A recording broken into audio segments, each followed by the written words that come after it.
Hello.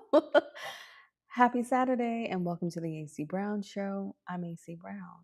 I am your medium, astrologer, spiritual guide, and teacher, and voice of truth.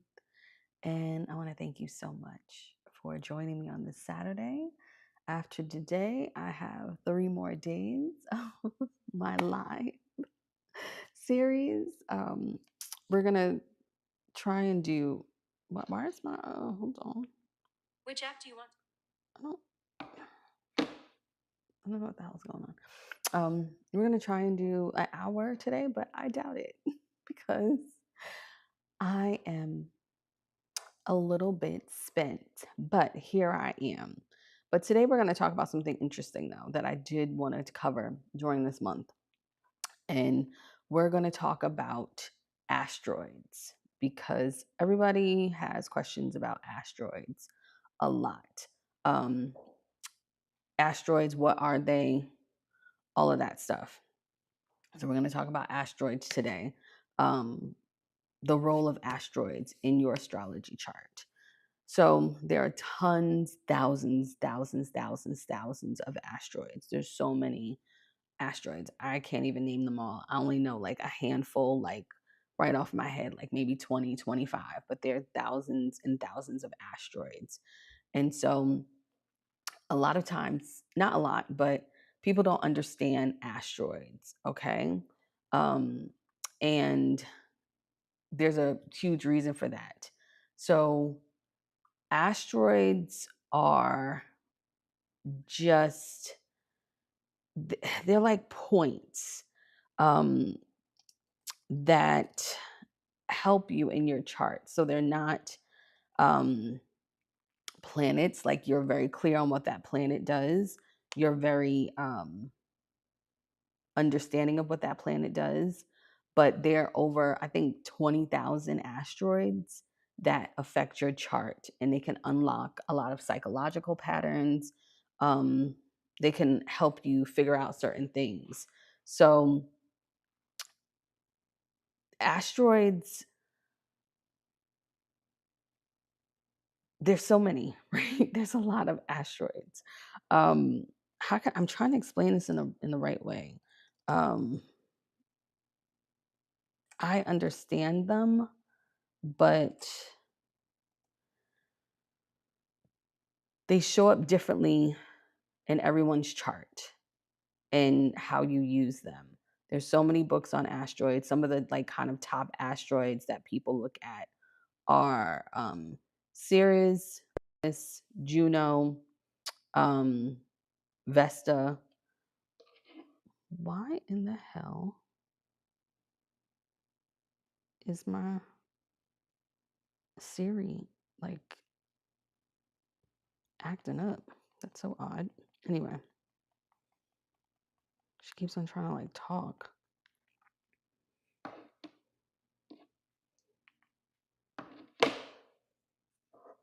It's weird. Anyway, let me go back to. Anyway, so the basic definitions of asteroids is they're space rocks, of course. Yeah, Siri needs my business. It was like weird. She was just like coming on. Um, and so asteroids, there's tons of asteroids. There's like 20,000 that have been named, and they show up in your chart in different ways. So, what's the difference between planets and asteroids? So, of course, planets are large enough to where they have a very clear orbital path, like in the atmosphere in space. Asteroids, they're too small to have a path, so they have irregular shapes, things like that. Um, so some of the most common asteroids that you'll hear about are Ceres, Pallas, Juno, and Vesta. There's tons of asteroids. There's even, I know, an astrologer that, you know, she recommends like if you have dated somebody with a common name, there's an asteroid with their name like close to it, and you can find out what house it's in and seeing how it affects your chart, etc. So anywho, there's tons of asteroids. So asteroids are really important for your natal chart because they have different points that kind of help with attachment wounds, with how you solve problems, with relationship programming, all of that stuff. Um, So we'll talk about asteroids a little bit. Some, like I said, the most bigger asteroids: Ceres, Pallas, Juno, Vesta. Chiron is also an asteroid, but that's one that most people are familiar with. And the same with Lilith. Lilith is technically an asteroid as well. And then you have Psyche, Eros. There's tons of different asteroids that you have. I'm trying to find the document that I have. Oh, let me look at my Google Docs.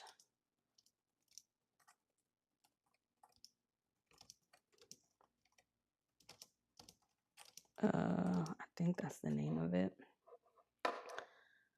I think that's the name of it. Well, okay. I think so. I love asteroids so much. They bring so much nuance to the chart. So glad you're. Yeah. Should we save? Yeah, you can save for questions at the end. Um, but you can put them in the chat. I'm not going to be on here that long. Sorry. I just I need a day off.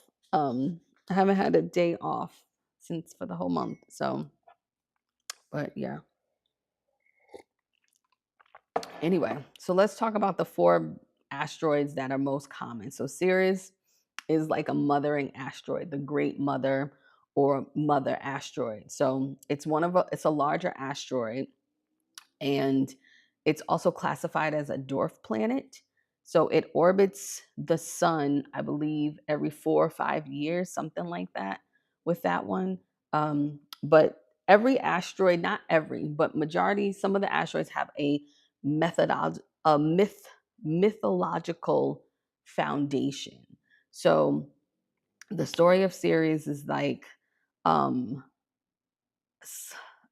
I don't know all of them. Ceres was somebody's daughter and got kidnapped. Um, that's what I know. So the reason why it's about the mother, it's about um, nurturing and all of that, neglect, all of that stuff. So the series is like your nurturing style, how you are mothered, how you mother people. It's also your relationship to food. Um, it's also about cycles of loss, and cycles of things returning to you. And it's all about how you grief, how you process grief, how you process loss. It also can be linked to like in what ways you'll get depressed. But it is different. So that's what Ash series is. It's about mothering. Then you have Pallas Athena. That's probably one of my favorites. Pallas Athena. I wish I could find. There was a good article on that. I can't remember where I saw it. There was a really good article on Pallas, and Pallas Athena. Um, Pallas Athena. The story behind that is Pallas was born from Zeus's head, and it's considered like a virgin goddess. It's a whole lot with these asteroids and their stories and things like that. I don't know the deepening of them, of the mythology. I just know different bullet points on that. Maybe that's something I'll study as part of my book report time. um, but Pallas, what I like about Pallas is what it tells you is your problem solving style, um, your intelligent style. And what I mean by that, how I look at Palace is how you gather information and how you process information. It's how you think strategically. And it's also has a lot of feminist or feminine qualities on how you see femininity and wisdom and stuff like that. And that's what Palace is. It's also pattern recognition. Palace is that. It's about medicine, healing, arts, all of those things. For Juno, Juno is um, considered the wife, and in the whole myth kind of thing, Juno is Jupiter's wife. And I believe that is correct.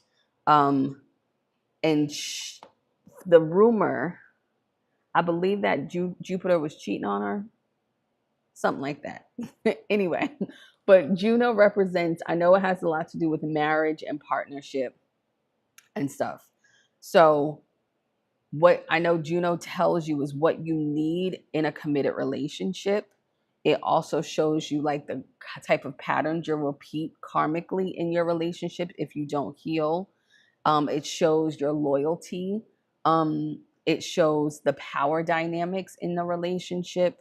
And it has, depending on different where your Juno is, where their Juno is, where it falls in your chart, it can be like soulmate indicators for Juno. I like Juno. I talk about when I was doing the karmic soul readings, I really like Juno. Juno's really, really nice. Then you have Vesta. Vesta is, it's like the goddess of like home and fire, and it's a virgin goddess as well. Um, choosing like sacred living over marriage. But it's also very tied to sexuality, um, or sacred sexuality. It's a lot of uh, how can I put this? A lot of people, when it comes to Vesta, they have like Vesta practices and things like that. But what Vesta is the type of work that you're devoted to, the type of work that you want to be devoted to. It's about your sexuality, your sensuality, your sexual healing. It's about how you concentrate, how you focus on things, where you serve a higher purpose. Um, that's what Vesta is. Then you have stuff like Lilith. Lilith, I love. Lilith is very powerful. Lilith has, or Black Moon Lilith, and then you have Chiron. Chiron is a known asteroid, and Chiron is the wounded healer. Everybody knows Chiron, and that's your core identity around your wounds and how you turn your wounds into gifts in this lifetime. Chiron tells you where you have been wounded in the past and where you were wounded, the type of wounds that you had, and through the house where that affected you.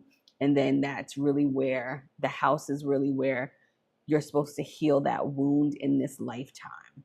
And then with Black Moon Lilith is the shadow feminine. It is very powerful. If you can lean into your Lilith sign, you can find out tons of information.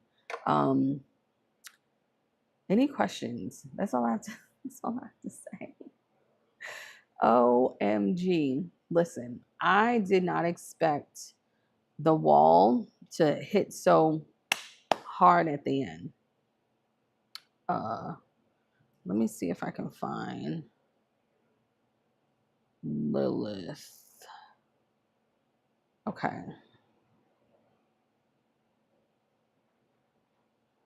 So,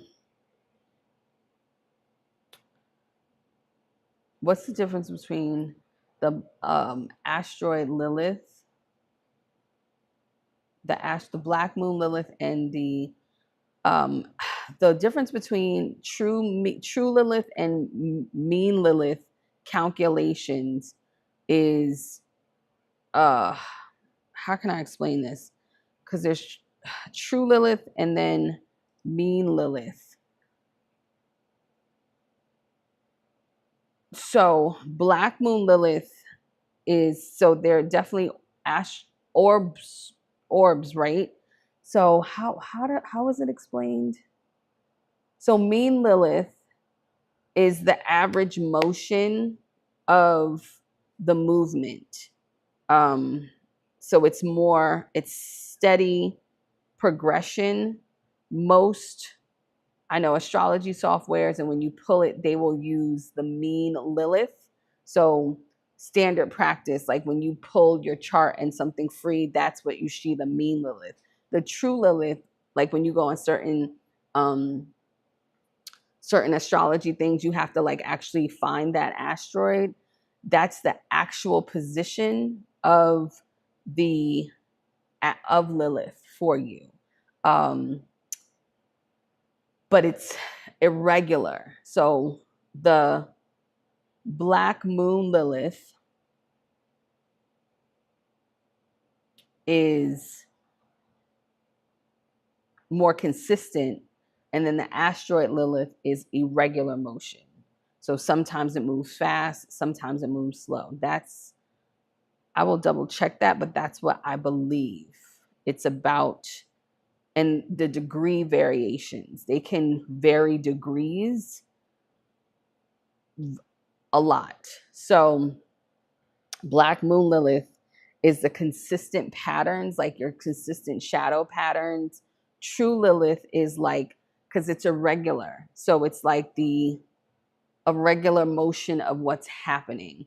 I've never really tapped into True Lilith before, but I had her on my podcast. I have a podcast episode on my podcast. I don't know if I have her book, but I did a podcast episode with Adama Cisse. That's her name. What's Adama's? Her name is Adama Cisse, and her website is lilithastrology.com. But that's all she talks about is Lilith. She wrote a book about it. There's a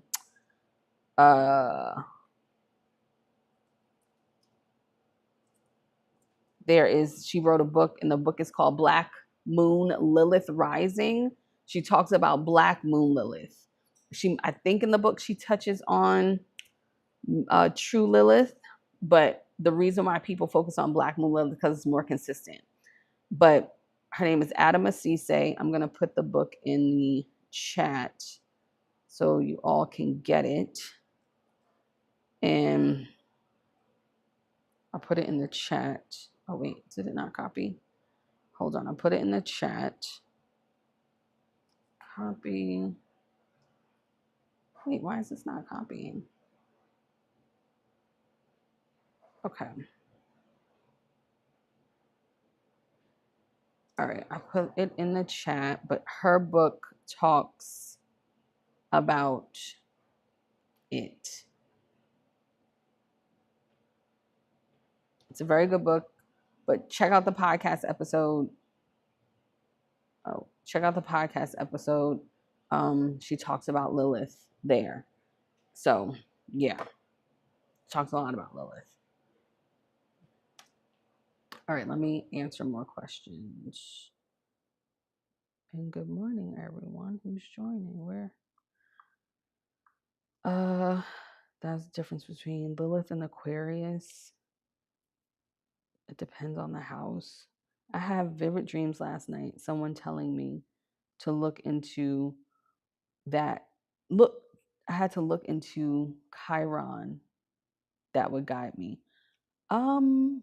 I mean, I guess that's an option, but you have to interpret the dreams. It depends on what the dream was about. It depends on what the dream was about. It depends on the symbols of the dream. Tons of that. I mean, that could be a good idea. I'm not sure why they told you to look into Chiron. That's not linked. Always. It could be. If anyone has ever had Lilith synastry, they know its power because yeah, it is. Check it out. Makes sense. And tropical astrology, my black moon Lilith is in Cancer, and I don't like it. No questions. Yeah. I mean, I have my black moon Lilith is in Scorpio. I love it, and it's in the 12th house, so I know what to do. I know what to do. I think my mean Lilith, I forgot what that is. I'm not sure. Let's see if where is I'm trying to find. So yeah, mean Lilith it's more consistent. True Lilith is for more precise timings.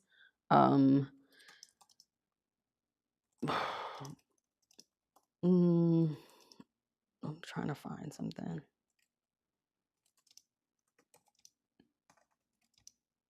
So my Google Docs are a mess. Child, I can't even put in keywords anymore because tons of docs come up. So I'm trying to remember what's on the damn page. So Lilith, uh, like I said, Lilith, Black Moon Lilith, it's about the shadow feminine. If you have it in Aries, um, you are learning how to like express your anger properly. Taurus, where like focus on like having more body positivity, really figuring out your body. If it's in Gemini, you're really learning how to embrace speaking, um, and reclaiming like your authority with your voice. For Cancer, uh, that's going to be about your inner child and your boundaries. If it's in Leo, creative expression. Virgo, um, is also body acceptance and releasing control and kind of surrendering. For Libra, if you have your Lilith and Libra, I like Lilith and Libra. Um, it's about having authentic relationships and using that power. If it's in Scorpio, it's about like deep emotional work, tantric practices, getting comfortable with your sensuality.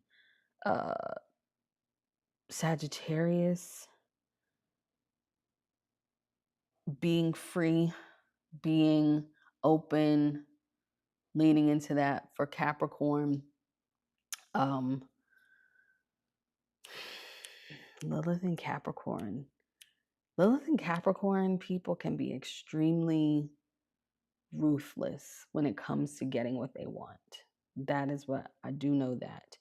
Lilith and Aquarius, it's just about innovation and finding like your authentic people. And Lilith and Pisces, if you have a Lilith and Pisces, you really need to figure out like your boundaries for sure. Really do. Lilith in a sixth house. If it's in sixth house, you're doomed. No, sorry. You're not doomed if in the sixth house. It's just going to be finding your authentic voice through your work and your routines in service. I need to do maybe a series on sixth house placements. Sixth house placements are really challenging. And I have sixth house placement. So I mean that's where my Chiron and my moon are there. So it can be very challenging to have the sixth house, any activity there. It can be really challenging. So I always tell people who have sixth house placements to take care of that placement through what it's used for, pretty much. Yeah. Any other questions about asteroids before I go? I'll be back. I'll be back tomorrow. Yes, please do a six house series. I'll do a six house series. Maybe I'll work on that today. No, I can't work today. Maybe I'll work on that tomorrow. I will work tomorrow, and we'll talk about that Monday. Well, one of the last 2 days. Tuesday is going to be a celebration. So yeah, I'll do that. I will talk about six house placements. I'll talk about six house placements. In whole house, my Pisces moon is in the sixth house. Yeah.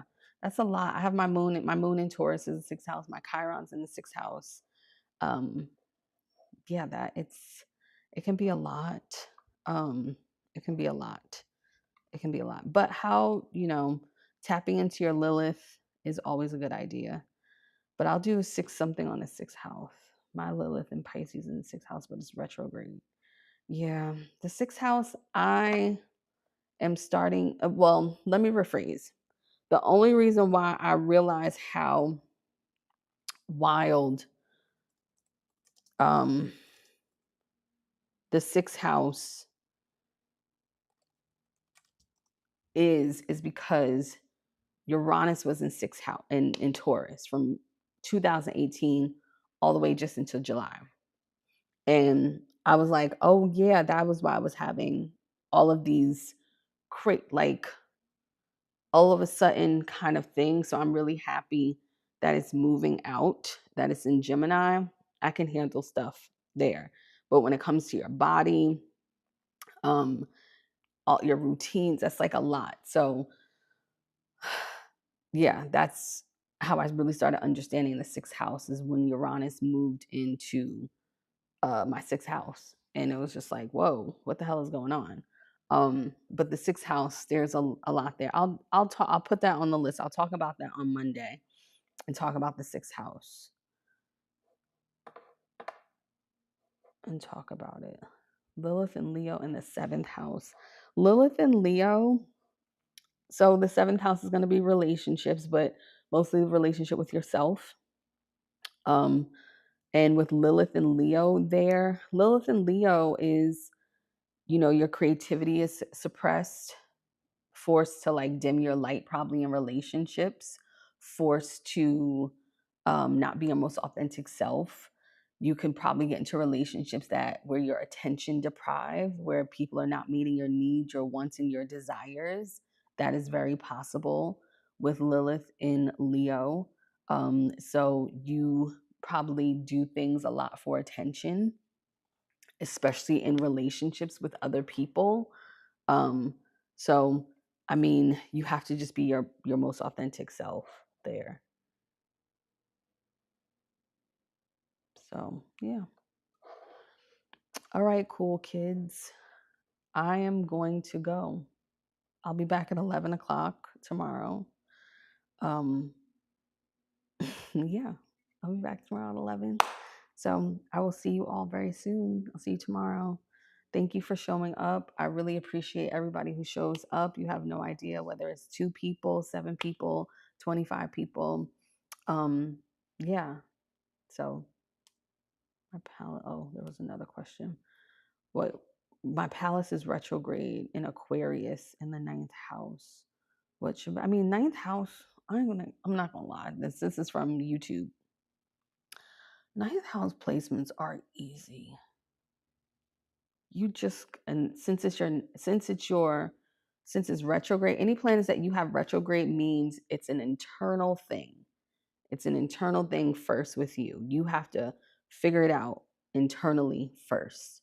The ninth house is those planets, all they want you to do is change your mind and question things.